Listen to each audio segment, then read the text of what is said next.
ඉංග්‍රීසි ටික හදාගමු නේද? ඔව් අපි දන්නවා ඔයාට ඒක අවශ්‍යතාවයක් කියලා. එහෙනම් පුතේ ඔන්න ලස්සන ප්‍රෙසස් තුනක් ඔයාලට මම කියලා දෙන්නම් මේ දැන්. හොඳට මතක තියාගන්න එදිනෙදා භාවිතයේදී ඔයා පාවිච්චි කරන්න, ප්‍රැක්ටිස් කරන්න. ඔන්න මතක තියාගන්න පළමුවෙනි කොටස ඔබට තිරේ දිස්සෙනවා as a result of it. as a result of it. මොකද්ද පුතා as a result of it කියලා කියන්නේ? as a result of it කියලා කියනවා එහි ප්‍රතිඵලයක් විදිහට.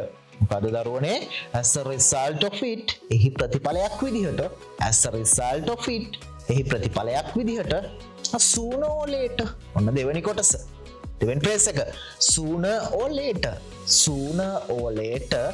කොයි වෙලාවෙ හරි sooner or later කොයි වෙලාවෙ හරි sooner or later කොයි වෙලාවෙ හරි තවත් එකක් ගමු almost always ඔබට තිරේ දිස්සෙනවා almost always කියනවා පුතා හැම වෙලාවෙම almost always හැම වෙලාවෙම ඔන්න පුතා ඔයාලට එදිනෙදා භාවිතයට අවශ්‍ය ලස්සන ප්‍රෙසස් කියලා දුන්නා ඔයාලට.